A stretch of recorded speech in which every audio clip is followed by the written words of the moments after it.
Good morning. Good morning, Maiden Yogis. It's Karina. And I wanted to talk about this topic because it's been coming up a lot in my sessions with my clients. And I'm kind of an expert on it because of my experience with this. So if you're someone who is finding that you're feeling sort of chronically frustrated and resentful with certain people in your life, then keep watching. This is for you.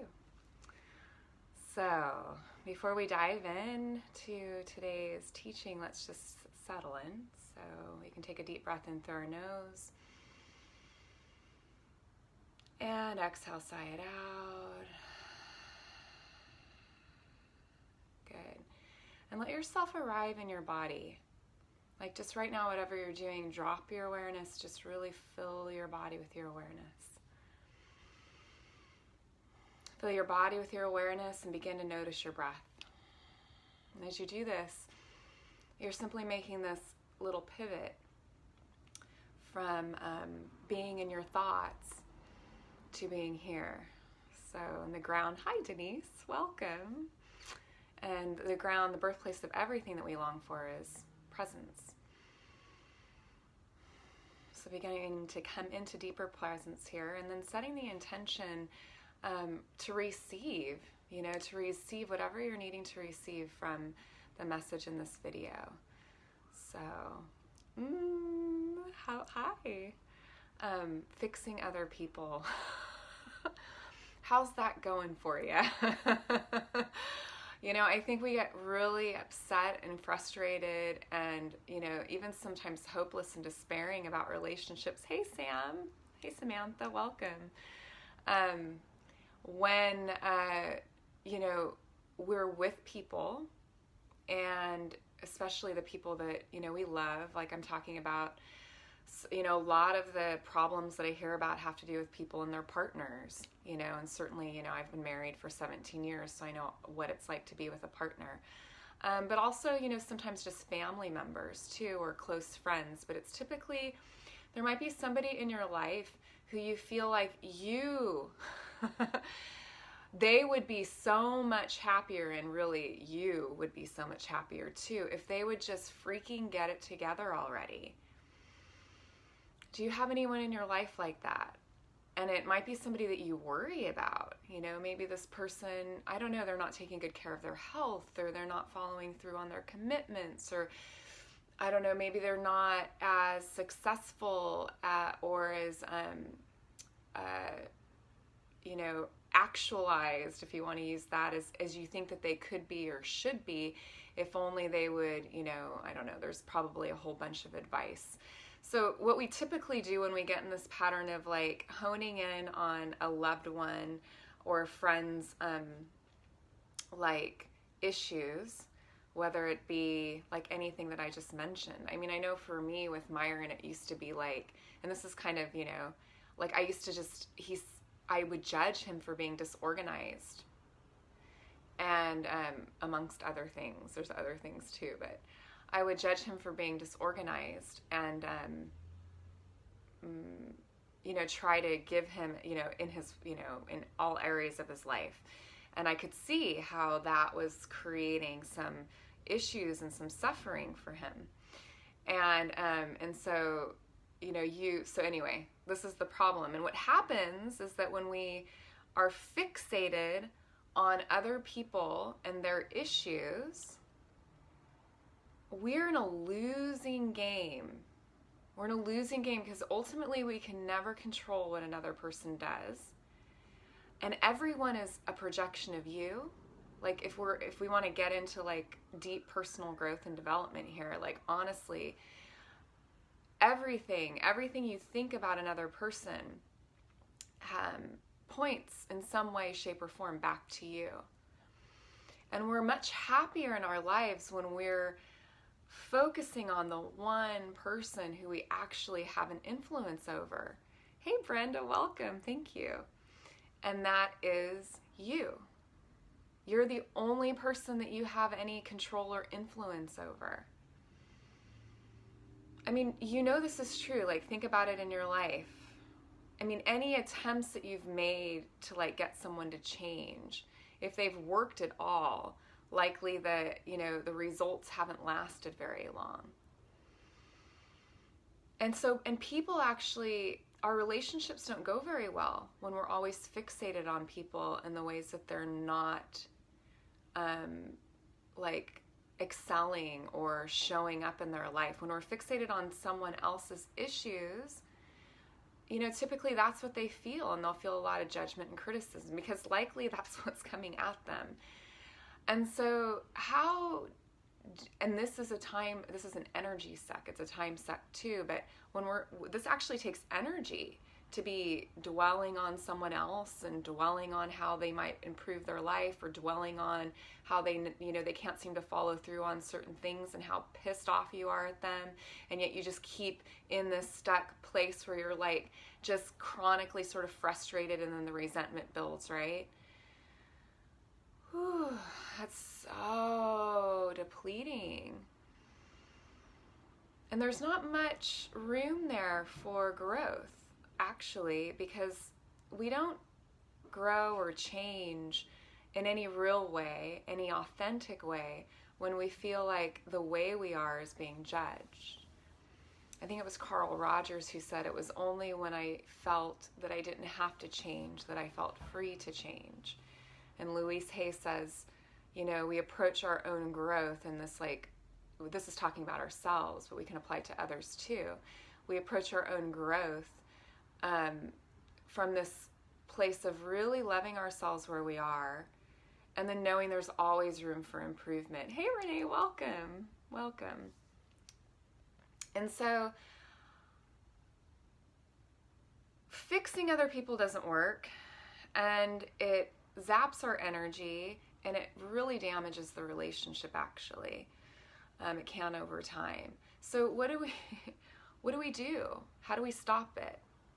Well, I have a few suggestions for you, and you can choose to work this or not. You know what I mean? Everything is a practice. So when we're working with these old patterns of behavior, in order to start doing something different, we actually have to start doing something different, right? We can't just keep trying to, you know, you ever do that? Like, you just keep nagging your husband or your wife or your partner about the same freaking thing over and over and over again. You get sick and tired of hearing yourself say it, and then you're all frustrated and wondering why nothing's happening and why they're not changing. Yeah, this is about that. So first, like, recognize the problem, right? And then second, there's this one question that you can ask, and this is like from this book, reminds me of, anyway, I'm reading Byron Katie's newest book. I've read her other books as well, but this is A Mind at Home with Itself. So good. So good. She's great for working on beliefs and thinking, and her work is amazing, and I do it with I take aspects of it and do certain processes of it with my clients. But one of the questions that she always asks is this: is it my problem? Is it mine? Is it theirs, or is it God's? Is it my business? Is it their business, or is it God's business? So let's just take the example that I used earlier with my husband. You know, nagging him a lot for being what I judged as disorganized, which is actually subjective, because you may not think he's disorganized compared to you or someone else, right?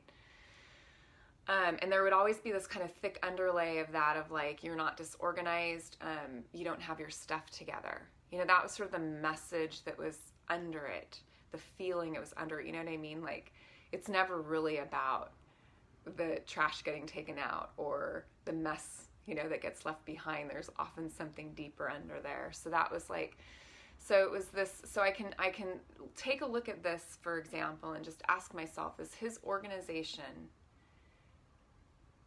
my business, his business, or God's business? Like, right away, it's pretty clear, right? It ain't my business, it's his business. And it can be my business at a certain point, but not through nagging him to change. So that's his business. That question right away tells me if it's worth me, like, do I even need to get involved in it at all? It's It's likely not my business. Like maybe I need to deal with me instead. Good. So then, that being said, take a look at what you're judging in that person. Okay, so if you're judging them as not being organized, if you're judging them as not finishing, following through on things, if you're judging them as just not being very nice to you or showing you the kindness or the respect that you deserve or others deserve, for example, I don't know. Just figure out what it is that you judge about that person. Okay? Like, you might even be thinking about this right now. Maybe you have someone that you can, think about. Oh, I got a thumbs up. You can do that too if you want. There's like little hearts and stuff too. That way I know what's landing with you guys. And so the next piece would be to, this one is a little tougher. Whew, you got to start to own it. Okay, remember what I said earlier in the video, that everyone is really showing you back to yourself. Right? And what's in the way is always the way. So if you're judging the yin-yang out of somebody's selfishness, maybe what you might term selfishness, or you're judging the yin-yang out of, I don't know why I'm saying yin-yang. I never say that. It just came out of my mouth. If you're judging someone for being disorganized, for example, you need to ask yourself the question, how am I like that? And now we're cooking, right? Because now we're starting to get underneath the layers of judgment, and this is where your own judgments of others can start to be a healing process for you. So if I'm judging my husband for being disorganized, and maybe there's a belief under that of he's inadequate in some way, then I need to look at myself and ask,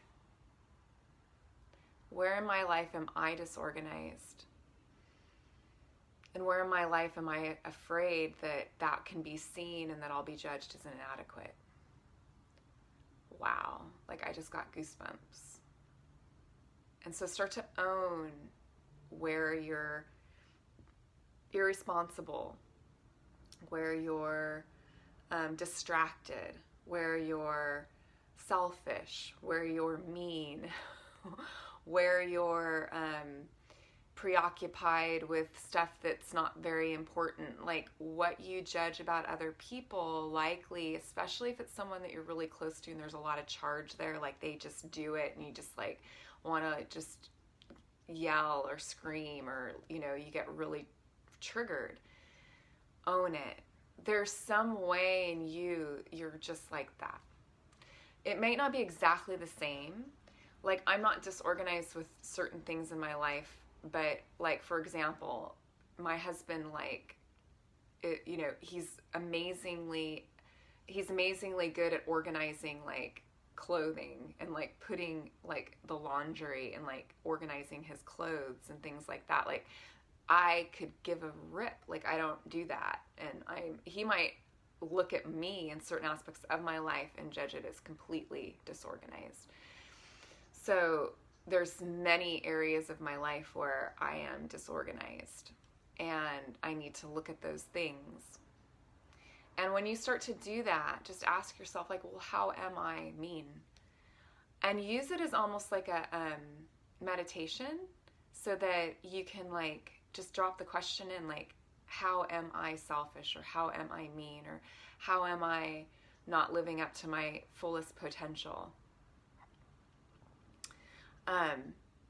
Will you PM me? I think this way. Yes, Brenda, absolutely. The book is A Mind at Home with Itself by Byron Katie. Okay? In case I'll try to remember that too, but just in case I lose the thought because I don't have any paper down to write myself a note, but I'll go back and check this thread too. But that's the book that I was referencing earlier. It's amazing. It'll really land for you too, Brenda, because you've done so much work, like you've been meditating and such, so you've done enough of the groundwork for, I think, this to really make a lot of sense to you. And so own it in yourself. And as you start to own it in yourself, like, forgive yourself. Freaking forgive yourself, because the reason you're judging it in someone else is because you haven't forgiven it in you. Okay, that's like worth its weight in gold right there. You know, if you haven't owned it in you. And that's why it keeps showing up and bugging the shit out of you. I'm not kidding. So when you start to do this on yourself and you start forgiving yourself for the things you're judging in them, stuff will open up for you that you didn't even know is there. And then the last thing is, sometimes there really is an issue and you need to address it, but not in the way of trying to fix the other person, but in the way of making a request. Like, please, I ask that you put your mail in a particular place when you get home from work. When you come home from work, will you put your mail here? I'd really appreciate it, because I'm giving you an example of how I might make a request of my husband. Simple, no judgment there. I'm not insinuating that he's disorganized. I'm simply owning that I like to have a certain amount of organization in my home, for example, and I'm making a request that he can say yes or no to. Now I'm taking responsibility back. You know, and for some of you, this habit is really deeply ingrained. Like, my mom's amazing, you guys. So just to preemptively say that, like, she's been clean for over 20 years and she's like a kick-ass grandma, and couldn't ask for a better mom. And when I was little and growing up, some of you know my story, you know, she was lost and just was, you know, had her own issues with drugs and alcohol. And so I learned how to be, I was an excellent codependent. And I remember saying when I was like 15 to a friend of mine, if only my mom would get better, my life would be better. And really feeling that. And so hence developed this preoccupation with her well-being. And I got really, really good. And I would try to fix her.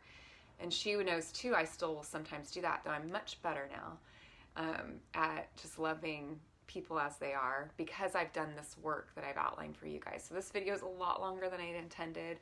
I hope it serves you. Those 3 things, remember, ask yourself the question. When you start noticing you're starting to try to fix someone or obsess about them or worry about them, number 1, is it my business, is it their business, or is it God's business? If it's their business or God's business, go to number 2. What am I judging about that person? And then number 3, start to own it in yourself. Claim it. Claim all the areas in your life where you're doing that same thing and start to forgive yourself for it. And number 4, possibly make a request. Make a request. Owning your issue and just making a simple request without judgment, without making the other person wrong. And I hope that serves you. All right, you guys. Please like or comment this video if it did. And I'm sending you so much love and many blessings. Namaste.